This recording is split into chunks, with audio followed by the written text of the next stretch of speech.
Nabi itu tahu bahwa akhirat itu tidak bisa batasi Allah. Kamu tidak bisa nyemprit Allah. Allah, ini akhirat loh. Amal sudah tidak manfaat. Ingat itu. Tidak bisa seperti itu. Allah itu nggak bisa tunduk sama konstitusi yang bernama akhirat. Artinya Allah meskipun di akhirat tetap duwe hak yaf'alu ma yasa atau yaf'alu ma yurid. Nggak bisa kamu terus wah ini akhirat amal ra iso dikirim wong mati, amal ra iso dikirim. Yo pangeran kok mbok atur. Makanya ada kiai mengatakan kodok qadar ora iso dirubah, itu kamu. Makanya ada seorang kiai ditanya, kodok qadar ora iso dirubah sekali dicatat selesai. Jadi kiai tadi, tapi nak Allah iso. Dalile apa ya yamhu ma yasha wa yusbit. Nak Allah ya iso, sing ra iso kan kita. Nah, Nabi itu tahu betul meskipun akhirat itu Allah masih bisa dinego saking baiknya. Ya Muhammad irfa' ra'sak wasal tutok wasatu safa. Semat sirahmu angkat. Kowe njuk apa tak turuti. Terus semenjak itu Nabi minta apa? Syafaat. Karena dulu ulama itu sudut pandangnya itu ya seperti itu. Ada yang ulama suka ibadah itu sholat, ada yang milih tidur. Sampai Imam Ghazali bilang suatu saat ibadah terbaik di zaman akhir itu tidur kan. Sholat saja kalah sama tidur kan. Tapi itu loh ya, yang wajib tetap loh, terus kamu gak sholat wajib. Begini beliau mencontohkan itu. Ada orang sholat tahajud terus obsesinya itu ingin hajatnya terkabulkan. Sementara yang tidur obsesinya nikmati rahmatnya Allah, boleh tidur, bisa tidur. Kata Imam Ghazali, timbang kita tahajud terus nuntut pangeran aduk turu katanya. Mergo engko dia akibat terus setan memberi bisikan, lho nyatanya kamu tahajud ya gak terkabul, berarti cerita bahwa Nabi ngendikan kalau doa tahajud mustajab enggak. Daripada ngono ki aduk turu ora tau donga. Timbang ngabri-abri Islam kan, timbang ngelek-ngelekin apa? Islam. Jadi ulama itu mulai dulu itu sudah berpikir. Banyak orang menjadikan tahajud, sholat malam itu media untuk hajatnya. Dan kalau nggak kesampaian ini mutung. Nyalahkan kiainya ijazah ramandi. Macam. Daripada ngono ora usah apa? Tahajud wis turu wae. Dan jenis kayak ini tuh banyak. Makanya ulama kayak saya itu saenake dhewe itu ya jarak. Saya sering didolani muhibbin terus bilang, "Gus, saya doakan gini-gini saya mau nyalon bupati atau saya gini." Saya bilang, "Gak waduh orang ndonga, nek ra mandi darane ulama dongane ra mandi." Nak mandi kamu jadi bupati tetap nganggep karena beli. Sopo sing ra roh bupati saiki gak beli. Ribet kan? Ketika mereka jadi ngunsurkan doa kamu apa karena kemarin beli? Yang beli maksudnya nggak beli nggak usah tersinggung. Jadi ribet ngadepin. Nggak artinya gini loh, doa itu jangan dipakai begitu loh. Kalau minta nasihat tak nasihati, jadi bupati yang baik, gubernur yang kalau minta doa itu resikonya. Akhirnya kiai kalau diminta doa ya doa, sebenarnya diisinya itu nggak doa kemenangan. Selamat. Itu nggak selamat gitu. Karena ribet. Makanya Islam itu doa itu setelah iman. Aturan iman benar baru doa.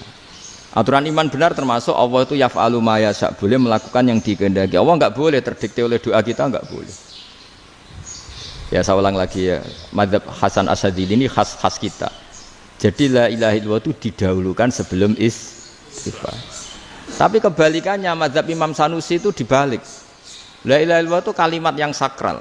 Karena yang sakral dibutuhkan muqaddimah, yaitu yang melafadzkan harus yang sudah bersih, yang sudah steril baru melafadzkan la ilaha illallah. Maka dalam mazhab Sanusiyah istighfar dulu baru la ilaha illallah. Nah, cara mazhab Abdul Hasan Asyadzili kebalikan, istighfar itu sah setelah sahnya tauhid. Kamu ikut mana tuh? Asyadzili apa Sanusiyah? Alhamdulillah sama-sama tidak paham ya sudah. Akhirnya sudah. Iya, enggak kemana-mana kan gitu. Jadi apa ya? Terus ini saya teruskan, ini biar khas pesantren atau khas NU lah, kalau bahasa Pak Rektor khas NU. Ini Ben sampean tahu beberapa perbedaan itu lazim, halaman 24. Ya, halaman 24 sama 25. Tak baca, ini masih orisinil. An Sufyan bin Uyainah, ini juga gurunya Imam Syafi'i. Kata Sufyan bin Uyainah, beliau cerita, kana Isa wa Yahya alaihi salam ya'tiyanil qaryah. Fayas'alu Isa an syirari ahliha. Was'alu Yahya an khiyari ahliha. Jadi Nabi Isa dan Nabi Yahya itu satu generasi, sama-sama masih muda. Kalau di satu kampung yang Nabi Yahya tanya, ini keluarga terbaik siapa? Saya mau nginap di situ karena kumpul orang baik itu nyaman. Kalau Nabi Isa kebalikan, keluarga terburuk mana ya? Saya tak di situ. Nah terus akhirnya faqala lahu Yahya, lima tanzilu ala syirarin nas. Kenapa kalau kamu bermalam kok malah kumpul orang-orang yang nakal? Innama ana tabibun udawil mardo. Saya ini nabi, barat dokter. Di mana-mana dokter yang ngumpuli yang sakit, ngobati yang sakit. Makanya di NU itu ya banyak kiai jazab mengumpuli yang nakal-nakal. Nak tepak yang ngentas yang nakal, nak ora tepak ya katut. Ini adu nyali lah sudah gitu. Tapi itu ada ilmunya, yaitu niru Nabi siapa? Isa. Kalau kamu dokter penelitian tuh cari daerah yang banyak pandemi apa yang bersih? Yang banyak pandemi, karena yang namanya penelitian ya di situ kan. Kalau kamu dakwah ngentas kemiskinan, ke daerah miskin apa daerah kaya? Nah, sama kalau ngentas kefasikan, ke daerah fasik apa daerah orang soleh? Fasik. Ya, tapi itu Nabi Isa. Nah, kalau kamu tidak Nabi kan potensinya kan itu. Tapi setidaknya bahwa kita sering disalahkan karena punya beberapa tokoh yang ngancani fasik-fasik, itu sebenarnya ada dalilnya, yaitu Nabi siapa? Isa. Nah terus masalah tegas dan lunak. Ketika ada mahasiswa misalnya pacaran, boncengan lanang dan perempuan, itu pilihan kita apa? Kalau tegas, terus gak mau mendengar kita. Misalnya gini contoh gampang, tak beri contoh Pak D. Jangan orang tua, nanti secara fikih itu beda. Nah ini kan kita orang pesantren, nah, biasa ngaji fikih detail. Kamu Pak D seorang perempuan, mahasiswi misalnya, sering pacaran. Setiap ke situ sama pacarnya kamu diam saja. Padahal kamu dosen keislaman. Mesti pamanaan kamu nyimpulkan, ternyata pacaran itu tidak apa-apa. Buktinya Pak D itu tidak negur, menengahi. Ini berarti as-sukut alal mungkar. Tapi kebalikannya, Pak D ini terkenal keras. Nak rono mesti ada aku ponaan. Akhirnya yura rono. Mesti ngerti nak mesti diamuk. Nah, dua orang ini sama-sama gagal kan? Yang lunak menjadikan ponakannya pacaran terus karena enggak negur sehingga dikira membolehkan. Sing keras juga enggak sempat bina wong rono era wani. Akhirnya dua orang ini sama-sama enggak ketemu, sama-sama enggak berkesempatan membina kan? Gagal membina kan? Karena yang keras ponakannya enggak pernah situ, berarti enggak bisa bina kan? Yang lunak membiarkan berarti juga ada bina. Nah, Islam itu antara dua itu. Ya agak terlalu lunak, enggak terlalu keras. Karena kalau terlalu keras, misalnya ada kiai terlalu keras, lu masyarakat mau tanya itu gimana? Lari kan? Dulu saya ini punya pengalaman pribadi. Saya ini kan kecelok orang alim. Itu kalau pernah ya saya itu berusaha ya pokoknya ya umumnya orang alim lah. Tenang, terus anteng, enggak gejlok-gejlokan. Itu enggak ada yang tanya. Saya mimpi ketemu beberapa ulama itu disalahkan. Terus umat saya kalau mau tanya itu ke siapa? Wong alim wis wibawa, meneng tambah banget wibawane. Bala Quran sering gojlok rektor macam-macam. Terus wong wanita kok, saya biasa ke pasar pandangan dicegot orang. Gus, putri saya itu sering keluar darah tapi melebihi batas haid gini-gini.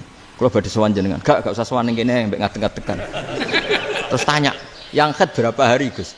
Ya supaya rudat ilal adat. Adat sebelum dia punya penyakit istighadah itu berapa? 6 hari ya sudah, kembali 6 hari lainnya mustahadah, tetap sholat, tetap normal.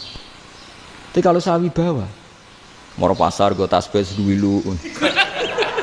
Iku mesti wong salaman njaluk donga yakin. Tapi baru kayak rada uraan ketemu wong-wong, dol pening ndi? Mak pening ndi? Gus beneran Gus ketemu jenengan kula wingi badhe tua kok. Akhirnya tanya. Dadi uraanku iku amdan. Lho nek sampean asli, iki asli uraan. Karena ada uraan lah tetap tidak wibawa kan. Jadi baru kayak uraan itu ya banyak. Saya itu kalau ngantor di Jogja itu banyak orang yang tanya. Ya biasa tuh, tanya macam-macam. Karena saya uraan. Ke pasar ya orang, bahkan di bis sering ketemu orang. Wah beneran Gus kalau badhe sowan jenengan badhe tanya ini. Ya sudah di sini aja. Jadi semua itu diilmoni. Nabi itu punya sisi yang dua-duanya jalan. Memang beliau luar biasa, dipilih Allah yang luar biasa. Nabi ketika wibawa itu banyak sahabat yang bahkan mengenali wajahnya aja tidak bisa. Ka'anna ala ru'usihim at-tayr. Bayangannya seakan-akan di kepalanya itu ada burung yang takut terbang. Saking antengnya. Tapi Nabi sekali mengeluarkan job, sekali santai, itu sahabat tanya itu sampai yang nggak pantas ditanyakan. Nabi saya tadi kumpul istri saya, tapi tidak inzal, itu wajib mandi ndak. Aro'aita law anna ahadana ya'ti imra'atahu wa lam yunzil. Itu ya ditanyakan. Nabi pun kumpul itu betul saged inzal sepundi. Guys, betul lagi. Terus ya ada yang tanya macam-macam. Ya saking ada sahabat dipanggil Nabi tambah lari, dipanggil lagi tambah lari. Panjenengan nyeluk, oh pas kula kumpul bojo kula. Lah kula kuwatir jenengan orang suci, saya belum mandi, makanya saya lari. Nabi ngendikan innamal mukmin thahir, ya nak masalah ketemu kiai ra apa-apa ijek junub. Penting kok nak salat ya adus sik. Tapi Nabi sekali pakai madzahirul jalal, tapi pakai wibawanya, itu orang enggak berani ngomong. Tapi sekali Nabi rileks, itu orang bisa tanya apa saja, termasuk halal yang enggak pantas. Loh, ada sahabat itu tanya lucu, tanya Maimunah. Maimunah itu ya cantik tapi sudah agak tua lah. Maimunah, ya umal mukminin, hukumnya ngambung bojo pas Ramadan piye? Wah gak roh aku, gak tahu diambung kan Nabi pas Ramadan. Tanya Saudah, wah malah ngarah diambung kalau Saudah itu kan wis tuwa itu. Lucunya istrinya dia jawab, tanya Aisyah yang mungkin Nabi, iya yang mungkin tanya Aisyah. Itu yang usul ya istrinya Nabi Maimunah. Selalu Aisyah, tanya be Aisyah. Ya Amirul ya umal mukminin gini-gini. Aisyah yang cantik masih perawan kan. Qabbalani Rasulullah bahwa oh Nabi biasa ngambung-ngambung pas Ramadan dan beliau tetap puasa. Akhirnya fakih ngarang kan wa takbil fi Ramadan wa tublah la tubtilu shauma ngambung ora. Iku ya udah biasa di sini. Ya nasi bojone ayu. Ndak ini artinya seasik itu. Jadi garwane Nabi sing ngrasa rodok tuwa. Wah, aku ora tahu ya. Kok Aisyah serilek itu dulu itu. Maksudnya orang Islam pertentangan itu. Maksudnya ini ya balik semua ini bedanya orang pesantren sama orang kampus. Kalau orang kampus mau cerita agama itu rahmatan lil alamin, tapi nyontokno rileke ora iso. Agama itu rilek, tapi nyontokno rileke ora iso. Mergo ya rapati ngaji. Contohnya ora iso, dadi mau gawe kaidah mau Islam itu rahmatan. Jadi Nabi itu lah, Allah juga gitu. Allah itu kalau sudah memperlihatkan madzahirul jalal, itu mbok malaikat Jibril rawani. Ketika Allah dengan madzahirul jalal. Tapi kalau Allah dengan madzahirul jamal, madzahirul apa? Jamal. Iku yo gojol-gojol kan ambek makhluke gojol. Yo buli-bulian cara sakniki. Ya sampean delok ning hadis syafaat itu, akhiru man dakhalal jannah atau akhiru man kharaja minan nar itu di beberapa judul. Ada seorang rojul yang ahli neraka ya, dintas mbek pangeran terus didudono swarga. Gusti, swarga ngiler tok ora wong wayu roh, wis ngiler tok. Ngerjaluk Gusti mosok roh tok ora oleh mlebu. Jarimu asal mlebu metu kon neraka ora jaluk-jaluk meneh. Sumpah lho ya, gak jaluk apa-apa meneh. Mboten Gusti. Sekali saya keluar dari neraka ndak akan minta apa-apa lagi. Wis. Wallahi, wis wallahi. La as'alu ghairaha. Maksudnya ghaira khoslah, ghaira tilkal khoslah. Ya niku selain keluar dari neraka saya tidak akan minta lagi. Didono swarga wong do kelon seru wibet kan. Sing bojone elek kan dendam dadi ning swarga iku. Swarga wis macam-macam. Gusti mosok roh tok ora oleh mlebu. Jarine janji ra njaluk meneh. Akhire ya wis didelokno neraka. Jadi pangeran jawabe gampang didelokno neraka. Roh neraka begitu menyakitkan, begitu ngeri. Sudah Gusti saya tidak minta surga, sementing nggak masuk neraka. Rabbana srif anna adzaba jahannam. Setelah lama itu diadepno swarga njuk mlebu swarga, terus diadepno nang neraka. Akhirnya ya sudah. Saiki mlebu swarga gak apa-apa. Iku jawabe lucu. Atas taziu jenengan ngenyek kula. Wong karwan ra di swarga kok mlebu swarga. Terus akhirnya mlebu swarga, kan mlebu swarga tamanna, sangen-angen sing mbok jaluk apa? Orang angen-angen yang indah-indah, laka wa asratu amsal ya siku tak turuti wa asratu amsalih lan lipatan ke-10. Jawabe wong lanang ya lucu. Atas taziubi wa anta rabbul alamin. Jenengan pangeran kok ngenyekan. Maksudnya wis karuan aku ora pantes.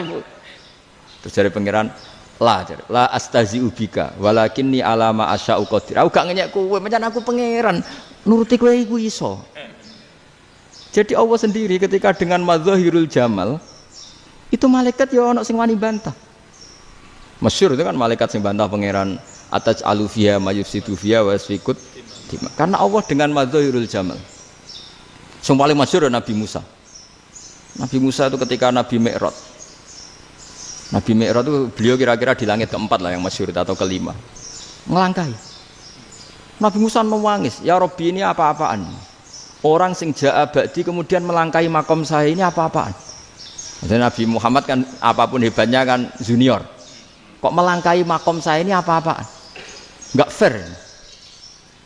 Sampai Nabi Muhammad itu tanya gini sama Jibril. Reaksi Allah gimana ketika melihat Musa seperti itu? Jawab malaikat Jibril lucu. Ya roh khiddatahu. Allah sapal gayane Musa. Biar. Jadi lucu.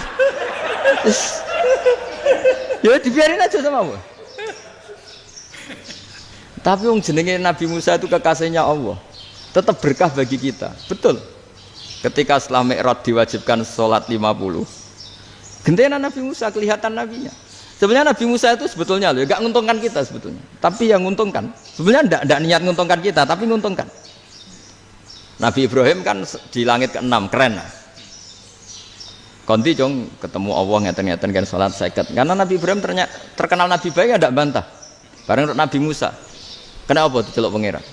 Kula kan salat ping 50. Inna ummataka la tutiku dzalik. Wah, gak kuat umatmu.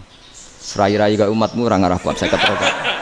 Tapi sebenarnya Nabi Musa itu niatnya bukan membela kita. Fa inna ummati la umatku sing gagah-gagah ra iso meneh umat. Berarti sebetulnya ya, itu masih pakai gengsinya sebetulnya. Wes ngono-ngono lah sementing kita untung. Sebetulnya dia itu enggak terima wong umat saya aja yang lebih kuat. Enggak kuat apalagi umatmu. Lah terus sebutin irji ila rabbika fas'alhu takhfif. Itu berarti Allah dengan madzahirul jamal. Sudahlah, datang ke Allah minta keringanan. Allah itu baik. Minta, ambek Allah itu ringanan mau 5 tok, jadi cek 45. Balik ke Nabi Musa, piro 45, cek ra kuat umatmu. Wong umatku ra kuat, jadi sebenarnya dia bilang umatku ra kuat. Lho cara Nabi Muhammad model wong Malang, yo beda umatku mbek umatmu. Ribet kan? Beda. Lho Nabi Muhammad kan enggak seperti itu kan? Enggak punya akhlak Malang kan? Akhlak. Maksudnya akhlaknya mujur itu loh, akhlak yang baik gitu. Ya, akhlak yang mujur bukan yang Malang gitu. Jadi Nabi ya manut. Tinggal 40 kan, dikurangi lagi 35 sampai 9 kali kan? Masyhur itu. Ya kan kalau dikurangi 55 kan berarti turun naik kan 9 kali. Lalu itu setelah 5 itu Nabi Musa aja usul, masih ragu. Itu cara Nabi munggah nentek ya. Ini entek ya. Terus iya doa tuntas betul. Sebebas. Terus munggah ado-ado lha opo. Ngapain itu? Akhirnya Nabi Muhammad sudah sampun ya kalimah Allah, saya ini malu sama Allah Musa. Sudah 9 kali dan diturutin terus. Jadi Allah kalau dengan madzahirul jamal itu Nabi Musa biasa nego sama Allah. Tapi ketika Allah dengan madzahirul jalal itu Nabi Musa enggak berani. Yaitu di hadisus syafa'ah. Hadisus syafa'ah ketika manusia datang ke Nabi Adam, ya tuna Adam. Ya Adam anta abul basar ngene isfa'li ana inda rabbik. Kamu saya minta mensyafaati kita. Nabi Musa, Nabi Adam inna rabbi qad ghadibal yawma ghadaban lam yaghdab qablahu mislah wa la yaghdab ba'dahu mislah. Ini Allah sedang murka besar dan tidak akan murka seperti ini lagi. Sudah saya tidak berani, nafsi. Nabi Ibrahim enggak, termasuk Nabi Musa ketika itu ya enggak berani. Karena Allah dengan madzahirul jalal. Itu Nabi Musa enggak berani. Sudah saya sendiri itu pernah salah. Yaitu saya membunuh seseorang yang enggak disuruh oleh Allah membunuh itu. Yang pas jotosi orang Kipti. Akhirnya datang ke Nabi Muhammad. Pas ke Nabi Muhammad Allah dengan madzahirul jamal. Dengan madzahirul jamal sampai Kanjeng Nabi ngendikan analah saya akan memintakan syafaat kalian. Terus fa ahmadu rabbi bima hamida allamaniha rabbi. Saya muji Allah dengan pujian-pujian yang orang lain tidak tahu, hanya saya yang diajari, kata Rasulullah. Nah di sini menurut banyak ulama termasuk kitab yang saya baca, kenapa Muhammad sebagian namanya Ahmadu? Itu dari af'al tafdil fa Muhammadun Ahmadu min ghairihi. Muhammad Rasulullah itu kalau muji Allah di atas cara mujinya Nabi yang lain. Jadi Ahmadu bukan dari fi'il mudhari' lil mutakallim tapi dari af'al apa? Tafdil. Fa Muhammadun Ahmadu min ghairihi. bahwa Kanjeng Nabi Muhammad sallallahu alaihi wasallam itu cara mujinya Allah di atas pujian para nabi. Makanya di sini Sayyid Ali Zainal Abidin kalau muji hamdal hamidin wa fauqa hamdil hamidin. Jadi pujian saya ini di atas rata-rata cara mereka apa? Memuji. Yaitu sirinya apa? Nabi itu tahu bahwa akhirat tidak bisa batasi Allah. Kamu tidak bisa nyemprit Allah. Allah, ini akhirat loh. Amal sudah tidak manfaat. Ingat itu. Tidak bisa seperti itu. Allah itu nggak bisa tunduk sama konstitusi yang bernama akhirat. Artinya Allah meskipun di akhirat tetap dua hak yaf'alu ma yasa atau yaf'alu ma yurid. Nggak bisa kamu terus wah ini akhirat amal ra iso dikirim wong mati, amal ra iso dikirim. Ya pangeran kok mbok atur. Kalau kita yang mengirimkan tidak bisa, tapi kalau Allah tetap bisa. Makanya ada kiai mengatakan kodok qadar ra iso dirubah, itu kamu. Makanya ada seorang kiai ditanya, kodok qadar ra iso dirubah sekali dicatat selesai. Jadi kiai tadi, tapi nak Allah iso. Dalile apa ya yang huwa ma yasha wa yusbit. Nak Allah ya iso, sing ra iso kan kita. Nah, Nabi itu tahu betul meskipun akhirat itu Allah masih bisa dinego saking baiknya. Akhirnya Nabi sujud, masyhur itu terus, ya Muhammad irfa' ra'sak wasal tuqa wasatu safa. Semat sirahmu angkat. Kowe njuk apa tak turuti. Terus semenjak itu Nabi minta apa? Syafaat. Jadi makanya terus banyak GNU sing wis macam-macam lah. Sing ana sing potongane wedi terus hati-hati. Niku berarti makome Madhahirul Jalal. Ana sing amen guyon nek makome Madhahirul Jamal. Ana sing ra jelas ngene iki, sing ra jelas. Nak guyu buanter kok nak nangis yo buanter. Jebule urusan utang. Lah ini sudah yang udah. Jadi makanya yang rileks saja. Sebenarnya agama ini santai, rileks karena agama ini harus bifarohin wasururin. Enggak boleh agama ini dibawa dengan kekerasan, dengan antisosial. Karena agama ini harus kul bi fadlillah bi rahmati fa bidzalika falyafrahu, harus senang, harus rileks. Makanya saya jadi kiai itu senang takutnya gini. Sekali saya tidak senang jadi presiden buruk. Ternyata jadi wong alim ora enak, itu contohnya. Sampean merengut terus uripe susah, nanti orang tidak berani jadi orang alim. Makanya saya buktikan bahwa saya lebih bahagia dibanding rektor. Nanti orang ingin jadi rektor semua nggak ingin jadi orang alim. Iya, makanya ini kan bentuk kearifan lah. Jenengan ngakui fungsi kiai kayak saya itu bentuk kearifan. Saya juga ngakui jenengan ini butuh kearifan. Saya sering didolani KUA itu. Itu rata-rata ya didikan kiai. Kompilasi hukum Islam itu banyak ya, janda cantik. Contohnya harus cantik, kalau jelek nggak mungkin terjadi kan. Ada janda cantik kebetulan suka kawin tapi takut zina. Saya ulang lagi, suka kawin tapi takut. Itu seringnya gitu Pak Rektor. Jadi dia kawin bosen, bilang ke KUA, Pak saya sekarang mau nikah sama ini. Loh, tapi kamu mau punya suami. Ya tapi kan nggak tercatat Pak. Itu KUA-nya rata-rata itu nggak berani. Meskipun nggak tercatat, karena secara fikih meskipun nggak tercatat tetap dia seorang perempuan yang bersuami, maka nggak boleh nikah sama orang lain. Tapi secara hukum santri nggak bisa dong menikahkan perempuan sing dzati zaujin yang punya suami. Nah, ini barokahnya kerjasama yang baik. Jadi di masyarakat itu tertanam didikan kiai nggak boleh nikahkan perempuan yang bersuami. Tapi di KUA ngikuti hukum formal.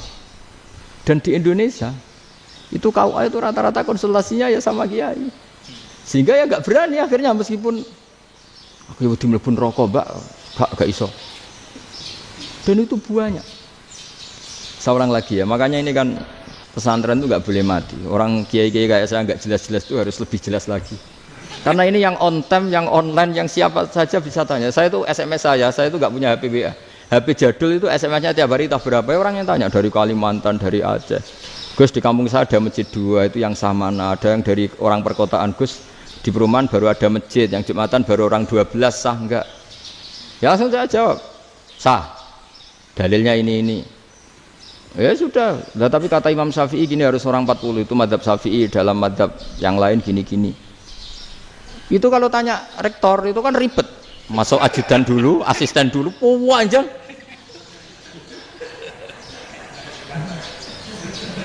Wah itu kan ribet kan.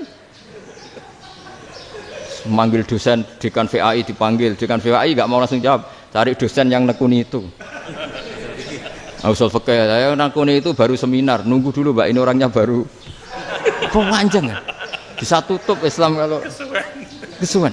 Coba kalau tanya kiai kan enggak ketemu di jalan. Dulu Mbah Zubair kata Mbah Mun, saya termasuk santri yang diapresiasi Mbah Mun. Dhisik Mbah Zubair yang ngono, anak nong takok wis sowan gak oleh. Gak takok ning kene. Saya biasa ditanya orang ngadeg-adegan. Ya alhamdulillah ilmunya cukup, kalau gak cukup ya kok sik. Jadi sebetulnya orang sopan itu ya agak-agak ada yang ditutupi sebetulnya. Mboten prayogi teng dalan nginjang mawon matur. Ya sebetulnya sebenarnya memang ilmunya agak cukup gitu. Tapi itu sebenarnya secara fikih itu haram, menunda itu haram. Ya haram tuh, coba bayangkan ya, kalau tanyanya sekarang, Gus saya ini sudah keluar darah 1 bulan penuh, padahal normalnya hanya 6 hari. Saya nanti sholat enggak? Kalau nginjang mawon dugi kula, berarti kan hari ini belum ada keputusan. Sholat apa enggak kan?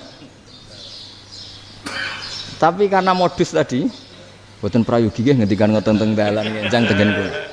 Itu kemungkinannya 2, sopan atau goblok itu saja. Kayaknya kalau sopan enggak lah. Kayaknya enggak lah kata saya. Karena secara fikih itu jelas haram. Bagaimana mungkin sesuatu yang harus dipraktekkan nanti duhur dijawab besok, berarti duhur, asar sampai subuh belum ada jawaban, berarti nggak ada sholat kan? Makanya dibutuhkan orang-orang alim yang kultural seperti ini, dan NU menghormati kultural. Tapi Mbah Mun juga sangat menghormati Islam formal, karena tadi produk-produk formal itu bisa dilembagakan oleh negara, dan itu kita ikut untung. Makanya Mbah Mun itu kalau punya tamu KUA, punya tamu polisi sampai pejabat itu. Kenapa saya contohkan KUA? Supaya jangan kira seperti pendapat orang-orang hasud, wah ya mesti aja disolani presiden seneng, menteri seneng. Enggak juga, sebenarnya semua kiai itu mulai KUA sampai polisi, polsek, polres itu seneng semua, karena sama-sama diajak mengawal bangsa ini, diajak mengayomi semua masyarakat. Tapi kadang-kadang masyarakat ngeritiknya, jenenge kiai disolani menteri ya seneng, presiden, padahal yang sowan kiai itu ya mulai KUA, kapolsek, kepala desa, RT, mudin. Itu mudin kalau tanya ya lucu-lucu. Gus kalau nate nyembelih pitik kemanian, pitik ego gede man. Akhirnya wis ngerti nak kemanian langsung tak sebelah meneh. Terusane ku sah ta ora. Ribet. Ya tak jawab, lah pitike masih ku jek urip ta ora? Cek urip Gus. Wis sah cara mazhab Malik jek urip. Karena itu ada perdebatan antara mazhab Malik dan mazhab Syafi'i. Nah cara Imam Syafi'i itu agak ketat. Hewan yang punya kehidupan sudah mutharibah, misalnya ayam jago, contohnya harus jago, karena kalau ayam kecil diikhlaskan haram. Jadi yang cilik wae kan gitu. Fikih itu ya, fikihnya orang Indonesia itu pecundang. Kalau ayam kecil nggak ditanyakan, mate ra wis. Kalau jago ditabrak truk kejet. Andai kan nggak disembelih pun mesti mati. Itu cara mazhab Syafi'i itu haram.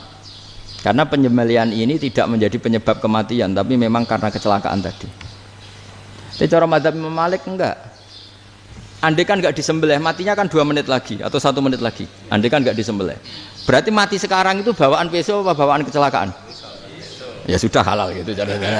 Nah akhirnya ya saya bilang ya sudahlah, kita semuanya Malik. Jadi cara debat, cara Imam Syafi'i enggak, cara berpikir itu sudah tidak kehidupan yang normal, yang dimana-mana penyembelihan itu mematikan yang hidup normal.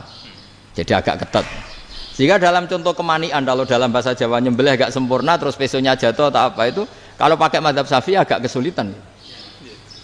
Jadi kalau mazhab Malik asal diselesaikan secara fauron, dan juga sebagian mazhab Syafi'i itu halal. Nah orang mesti tanya gitu, Gus, wedhusku tabrak truk, man Gus kejet-kejet. Nak pitik cilik ra ditakokno. Makanya termasuk kritiknya Mbah Mun, tapi ini mazhabnya Mbah Mun ya. Kamu boleh ikut boleh ndak, karena ini urusan ndak penting. Dewe wong-wong lucu, nak ditakoki yuyu muni haram mergo amfibi. Yuyu ngerti sampean? Yuyu nggih. Tapi nak ditakoki kepiting muni halal. Mergo nak yuyu haram gak eman, nak kepiting eman. Padahal alasannya coba, kenapa yuyu haram? Karena amfibi kan, bisa di air. Pertanyaannya, kepiting seperti itu ndak? Nah, tapi kepiting kalau haram kan eman. Karena besar kan. Kalau yuyu silahkan haram kan gitu. Artinya apa? Fikih kita ini agak-agak pecundang gitu, agak-agak Pertimbangan. Iya, ini lucu kan? Kualitatif. Coba alasannya yuyu haram karena apa? Ambibi kan? Hidup dua alam. Pertanyaannya kepiting seperti itu enggak? Iya. Iya, kenapa kalau orang tanya, yuyu haram apa halal? Rata-rata jawab haram. Tapi kalau kepiting mulai khilaf. Loh mestinya kan sama kan? Nah itu Karena unsur imannya. iya tadi. Saya juga sering melihat tonggo-tonggo itu. Ayam cuwilik sama ini ketabrak truk, nggak ada yang tanya. Tapi saya pernah jalan-jalan di Naruan sini, ono jago ketabrak, sing duwe langsung marani kula pas saya naik motor. Gus ini halal apa haram? Nah langsung kula sebelah halal apa haram? Wis kanggo kowe halal kanggo halal. Karena saya tahu tak jawab haram mesti kecewa itu. Aduh, kiai ini beratnya kan. Ya akhirnya ya saya setelah itu Matihah Imam Syafi'i ngapunten nih umat kula tuh ora siap madzhab jenengan tuh ndak siap. Untuk masalah ini tidak sama. Iya kan akhirnya pakai madzhabnya Imam Malik tadi. Ya tak Fatihah Imam Syafi'i ini mboten niat nglawan jenengan. Tapi ngobati tiang eman. Mergo pitike besar itu. Jadi ini kan cerita ya, itu makanya yang rileks saja lah bahwa Islam ini yang rileks, yang menyenangkan karena ya agama ini harus menyenangkan. Raditu billahi robba, raditu itu seneng banget, ridho itu puas. Nggak boleh beragama pertuntungan terus emosinan, ya marem atau raditu itu marem, jadi yang nyaman.